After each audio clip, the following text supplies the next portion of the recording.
My name is Christian with Ace Appliance out of Toledo, Ohio.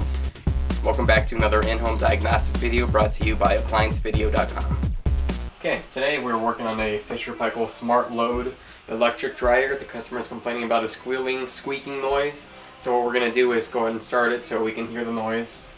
I did put a rug in here to give it some weight, just in case it's coming from the bearings.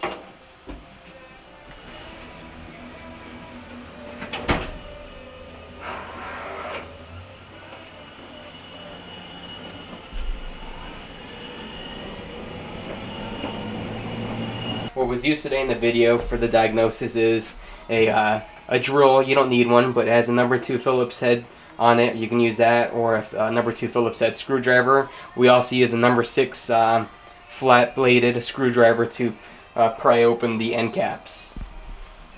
You can actually kind of hear the squeaking noise right now. I'm sure it'll get louder as it heats up.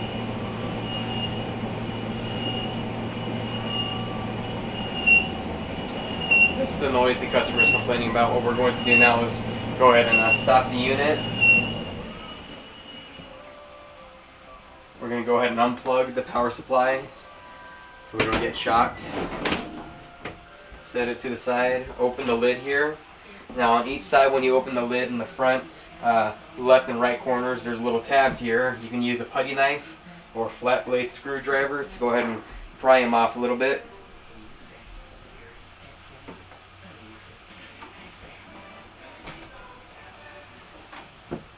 And underneath these, once we pry them off, there is actually two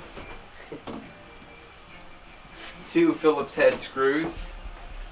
So we're going to remove those so we can gain access to the components inside. What's going to happen now is the unit will actually, the top of it will lift up.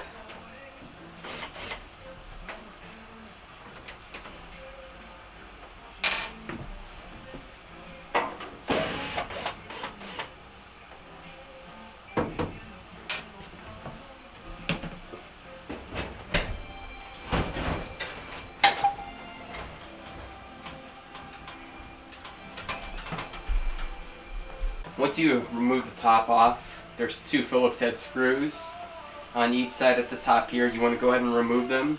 Once you do so, this front entire panel, you have to wedge it around these little clips here on each side, and the panel will actually pop off, and you can set it to the side so you can gain access to the rest of the components on the dryer. Looks like the dryer drum, the motor, the blower wheel, and the belt that we can see right now. Okay, the problem is coming from the drum bearing, so the drum bearing needs to be replaced. Like I said, as it heats up, it's starting to create the sound louder and louder. So, something we're going to have to order and come back. What we're going to do, to put the front panel back on, there's a little ground strap that you want to attach, and make sure you attach it here at the bottom. Once you do so, we can put the front panel back on by lifting up the top here and lining the panel up with these 4 notches. They're little red notches. You can't miss them. It's a little difficult to do. It might take a few times.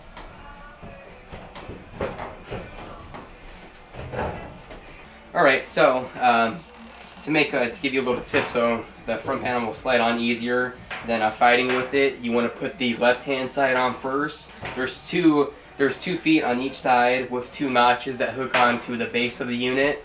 The reason being you want to put the left side on first is if you put the right side on first and then you try to put the left side on, there's a control module for the motor down below where the feet hook into, and you will fight with it and it will not go on. So do the left side first, then the right side. It makes life much easier. Once you've done that, there's the 2 Phillips head screws from earlier. You want to go ahead and line this up and then go ahead and reinstall the screws on each side. They're probably, it looks like a number 2 Phillips you want to use.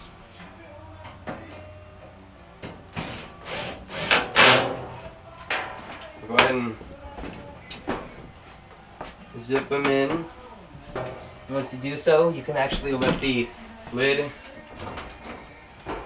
But don't forget to reinstall the strap for your touch board onto your control module here. And once you do that, you can go ahead and lift the lid back down so you can install the other 2 caps with the screws. Go ahead and lift the lid up and put the screws in first before you put the end caps in, of course. And again, it's a number 2 Phillips screw or screwdriver.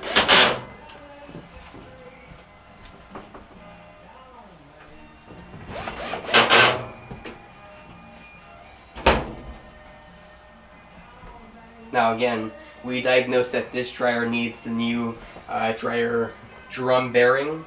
It's something that we do have to order, and we'll have to come back to install it. Thank you for watching another quality video brought to you by ApplianceVideo.com.